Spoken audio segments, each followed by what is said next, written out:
Hello guys, welcome to MS world. ఈ చిన్న రెసిపీని చూసేద్దామా? ఓకే, చికెన్ ఫ్రై ఇలా కూడా చేస్తారని మీకు తెలుసా? తెలిస్తే మీరు కామెంట్ చేయండి. చికెన్ని బాగా శుభ్రంగా కడుక్కొని దాంట్లో ఉప్పు, కారం, పసుపు యాడ్ చేసుకుని దాంట్లోనే ఆనియన్స్, కట్ చేసుకున్న ఆనియన్స్, పచ్చిమిర్చి, కరివేపాకు, అల్లం వెల్లుల్లి పేస్ట్ అంటే ఫ్రెష్గా మనం ఇంట్లో తయారు చేసుకున్న అల్లం వెల్లుల్లి పేస్ట్, కరివేపాకు అవన్నీ వేసి బాగా చేతితో కలిపేసుకోవాలి. అంటే దానికి ఉప్పు కారం బాగా దిట్టంగా పట్టినట్టు చేత్తో శుభ్రంగా కలిపేసుకొని ఒక హాఫ్ అన్ అవర్ పక్కన పెట్టేసుకొని తర్వాత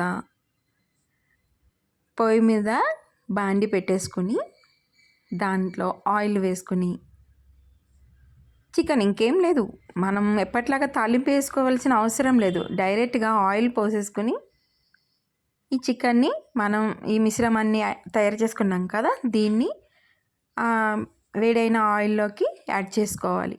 ఓకే, దాంట్లో వేసేసుకుని మనం మధ్య మధ్యలో కలుపుతూ మూత పెట్టేసుకోవాలి. చూస్తున్నారు కదా ఎంత కలర్ఫుల్గా ఉంది కదా. దీంతో పాటు నేను మామిడికాయ పప్పు కూడా చేశానండి, బట్ అదైతే నెక్స్ట్ వీడియోలో మీతో షేర్ చేస్తాను. అది దీంట్లో యాడ్ చేయలేదు, బట్ నెక్స్ట్ వీడియోలో చూపిస్తాను.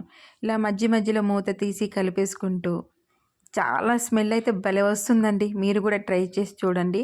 అంటే టైం వేస్ట్ కదా, ఇప్పుడు ఆనియన్స్ అవి కట్ చేసి తాలింపు వేసే కంటే డైరెక్ట్గా ఇలా నేను చెప్పినట్టుగా ట్రై చేయండి, చాలా బాగుంటుంది.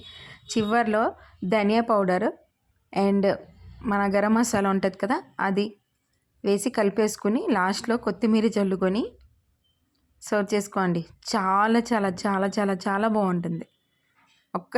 బాగుంటుందని నేను అనడం కాదు, మీరు కూడా ఈ స్టైల్ ఒక్కసారి ట్రై చేయండి ఫ్రెండ్స్. ఓకేనా?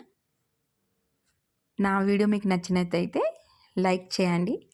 ఇలా మీరు ట్రై చేస్తే కామెంట్ చేయండి. చూస్తున్నారు కదా కాంబినేషన్, మామిడికాయ పప్పు విత్ చికెన్ ఫ్రై.